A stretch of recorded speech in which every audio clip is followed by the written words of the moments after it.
स्वाध्यायः परमः। Doctor Baba Saheb Ambedkar open university.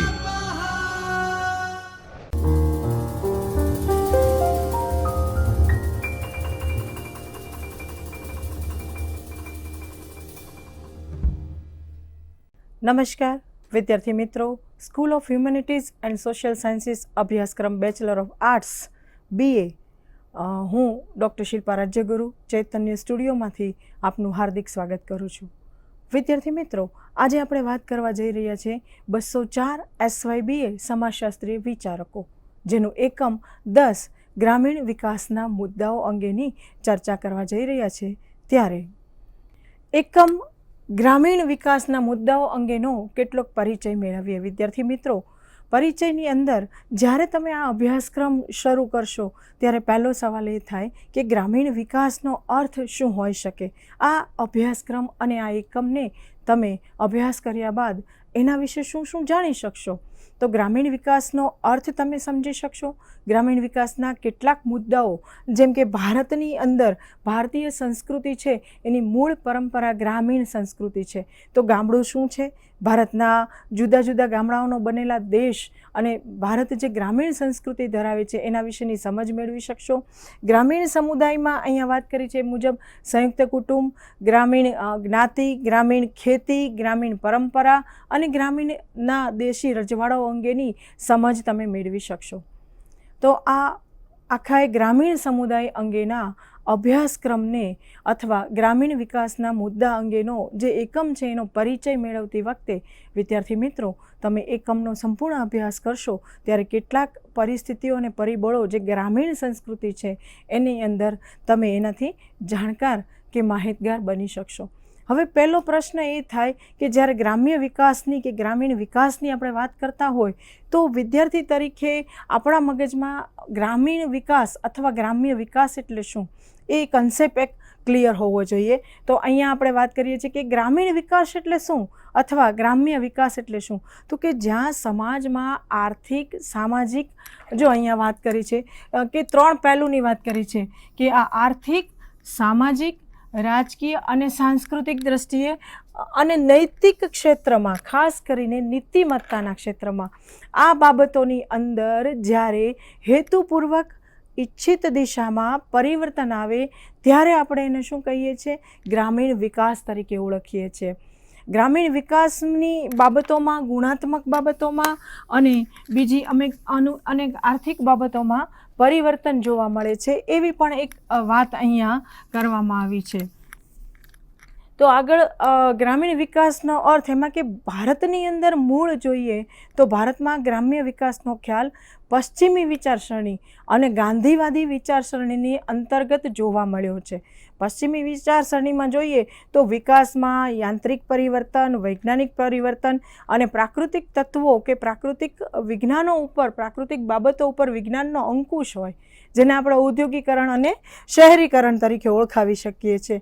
તો આ સમગ્ર બાબતો છે એના પર ભાર મૂકવામાં આવ્યો છે અને ગ્રામીણ વિકાસ, ગ્રામીણ સામુદાયિક યોજના અને ગાંધીવાદી ગ્રામ વિકાસના ખ્યાલને જોડી અને સામૂહિક પ્રયાસ દ્વારા ગ્રામીણ જીવન અને ગ્રામીણ સમાજ જીવનનું સર્વાંગી પરિવર્તન જ્યાં જોવા મળે છે, એ સર્વાંગી પરિવર્તન દ્વારા ગ્રામીણ સામુદાયિક વિકાસ યોજના, જેમાં પંચાયતી રાજ, સહકારી પ્રવૃત્તિ અને એની પાછળ ગાંધી વિચારધારાની વાત કરવામાં આવી છે. વિદ્યાર્થી મિત્રો, એટલે ટૂંકમાં ગ્રામીણ વિકાસ એટલે જે સમાજની અંદર આર્થિક, સામાજિક, રાજકીય અને સાંસ્કૃતિક દ્રષ્ટિએ જ્યારે કેટલાક ફેરફારો નોંધાય, હેતુપૂર્વકના હોય, ઈચ્છિત દિશામાં પરિવર્તનો આવે અને ગામડું છે એ બદલાતું રહે ત્યારે આપણે એને ગ્રામ્ય વિકાસ તરીકે ઓળખાવી શકીએ. હવે સવાલ એ થાય વિદ્યાર્થી મિત્રો કે આ ગ્રામીણ વિકાસના મુદ્દાઓ કયા હોઈ શકે? આપણે કઈ કઈ બાબતો દ્વારા ગ્રામ્ય જીવન ધોરણને સુધારવાના પ્રયાસો કરીએ છીએ? તો ગ્રામીણ વિકાસના મુદ્દાની પહેલી વાત કરે છે, આપણે બધા જ જાણીએ છીએ કે સૌથી પહેલી વાત એણે કરી છે પંચવર્ષીય યોજનાઓ.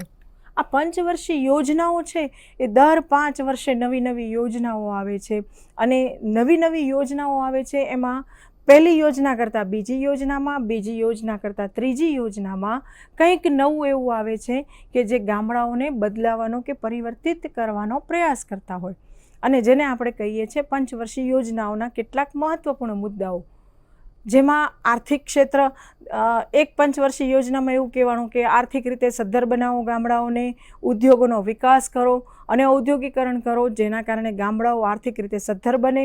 એટલે કેટલીક જગ્યાએ આર્થિક ક્ષેત્રને મહત્ત્વ આપવામાં આવ્યું, કેટલીક જગ્યાએ એવું પણ કહેવામાં આવ્યું સામાજિક ક્ષેત્ર, સાંસ્કૃતિક ક્ષેત્રે કેટલાક પરિવર્તનો આવે એવી બાબતો પણ જોઈ શકાય. એટલે સૌથી પહેલાં પંચવર્ષીય યોજનામાં એવી વાત કરવામાં આવી કે આર્થિક રીતે જો તમે મજબૂત બનશો તો સામાજિક, ધાર્મિક અને શૈક્ષણિક ક્ષેત્રમાં પણ તમે મજબૂત બની શકશો.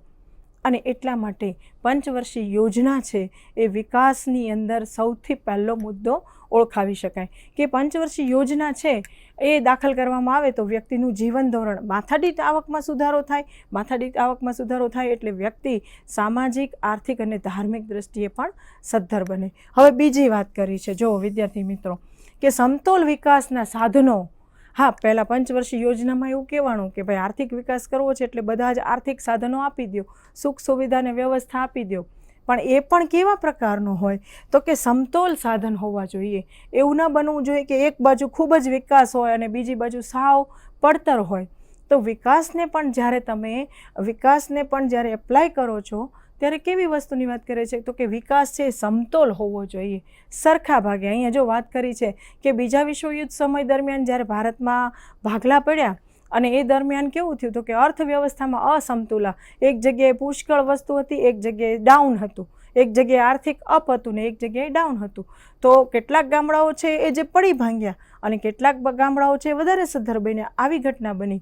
તો આ પરિસ્થિતિને પહોંચી વળવા માટે બીજો મહત્ત્વનો ગ્રામીણ વિકાસની વાત કરી કે સમતોલ સાધનો હોવા જોઈએ. આપણી પાસે વિકાસ માટે બધાને એક સરખાપણું હોવું જોઈએ અને તો જ આપણે ગ્રામ્ય વિકાસ સાધી શકશું.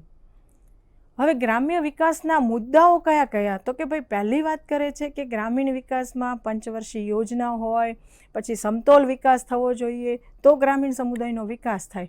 પણ એ ગ્રામીણ વિકાસના જે જગ્યાએ ગ્રામીણ વિકાસની યોજનાઓ લાગુ પડવાની છે, જો અહીંયા વાત કરી છે ગ્રામીણ વિકાસની યોજનાઓ, આખી યોજનાની વાત કરી છે કે આ યોજનાઓ જે લાગુ પડવાની છે એ કઈ કઈ હોઈ શકે.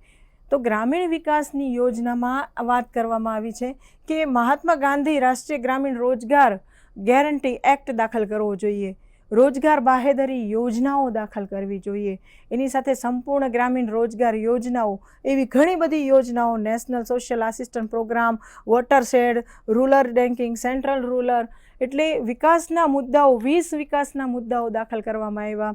કોમ્પ્યુટરનો ઉપયોગ થાય, જુદા જુદા નેશનલ ફંડિંગ દ્વારા, રાજ્ય સરકાર દ્વારા, કેન્દ્ર સરકાર દ્વારા કેટલીક યોજનાઓ દાખલ કરવામાં આવી કે જેના કારણે ગામડાના રસ્તાઓ સરસ બને, ગામડાના મકાનો સરસ બને, જુદી જુદી રોજગારી મળે, સંપૂર્ણ રોજગારી ગ્રામીણ ખેડૂતો.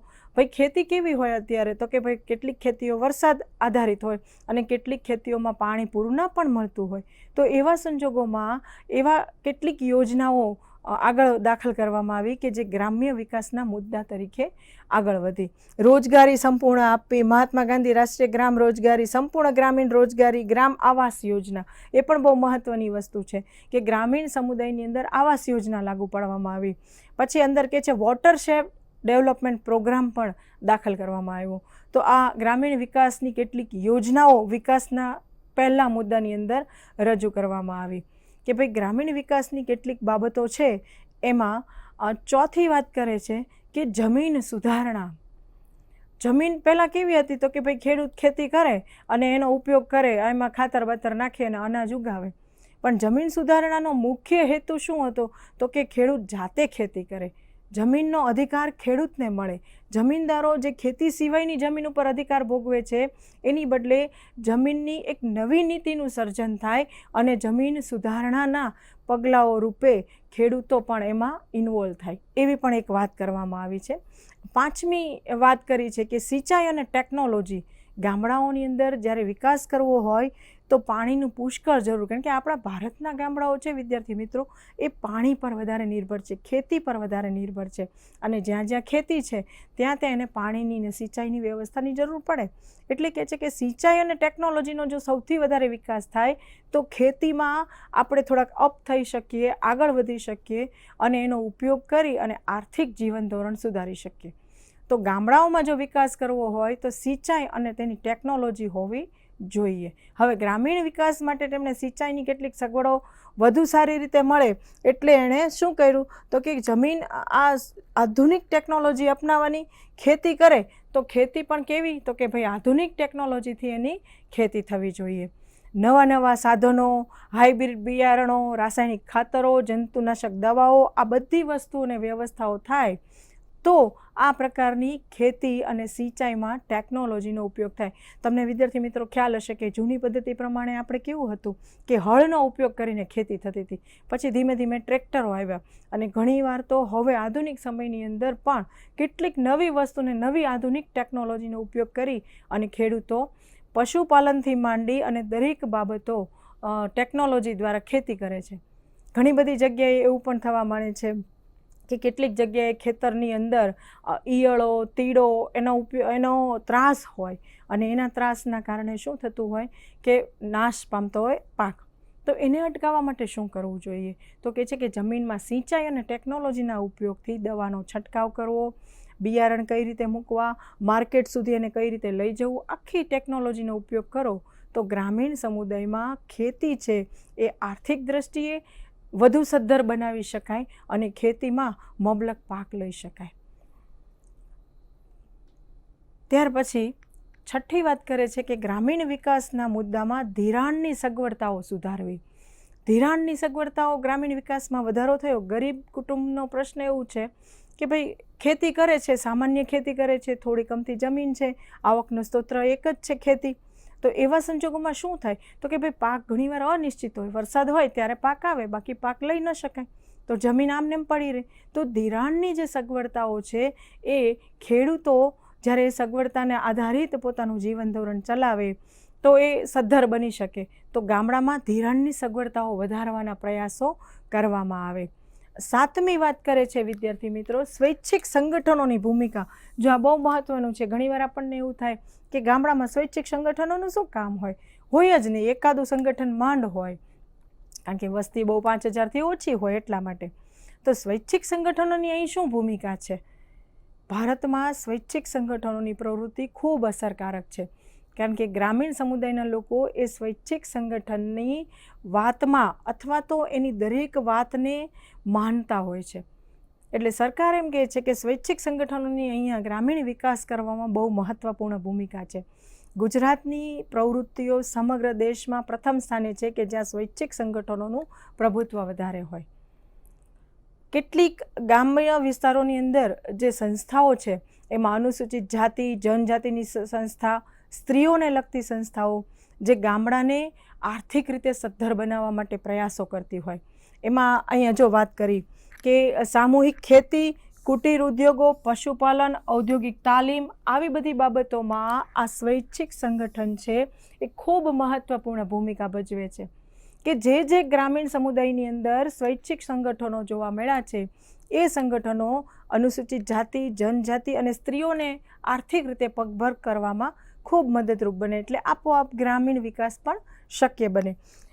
આઠમીને બહુ મહત્ત્વની વાત કરે છે કે નવી ટેકનોલોજી વાળી શિક્ષણ પદ્ધતિ હોવી જોઈએ. શિક્ષણ એક એવું માધ્યમ છે વિદ્યાર્થી મિત્રો કે જેના દ્વારા દરેક વ્યક્તિ પોતાનું તો જીવન ધોરણ સુધારી શકે, પણ પોતાના ગામનું, પોતાના કુટુંબનું અને પોતાના પ્રદેશનું પણ જીવન ધોરણ સુધારી શકે. તો સ્વતંત્રતા પછી દેશની અંદર શિક્ષણનો ખૂબ વિકાસ થયો. ગ્રામ્ય વિસ્તારોમાં શૈક્ષણિક શાળાઓ શરૂ કરવામાં આવી. માધ્યમિક, ઉચ્ચ માધ્યમિક, પ્રાથમિક અને કોલેજ સુધીનું શિક્ષણ ગ્રામ્ય વિસ્તારોમાં જોવા મળ્યું. અને એનું એક પરિણામ એ આવ્યું કે ધીમે ધીમે પહેલાં એવું થતું કે 1 થી 5 ધોરણ સુધી ગામડામાં હોય, પછી ભણવા તો કે બીજે ગામ જવું પડે, બીજે શહેર જવું પડે. એના કારણે સરકારે નવી શિક્ષણ પદ્ધતિ છે દરેક ગામડાની અંદર પ્રાથમિક શિક્ષણ આપ્યું, દરેક ગામડાની અંદર માધ્યમિક શિક્ષણ આપ્યું અને દરેક ગામડાની અંદર અત્યારે તો સરકારી કોલેજો પણ છે. તો આ બધી જ બાબતો છે એ એવું સાબિત કરે કે જ્યારે ગ્રામ્યનો વિકાસ કરવો હોય, ગામડાનો વિકાસ કરવો હોય તો શિક્ષણ અને શૈક્ષણિક પદ્ધતિ પણ બદલાવી જોઈએ. ગ્રામ્ય વિકાસના નવા મુદ્દાની આપણે વાત કરીએ આગળ. 9મો મુદ્દો કે છે નવા વ્યવસાયની તકો ઊભી કરવાની.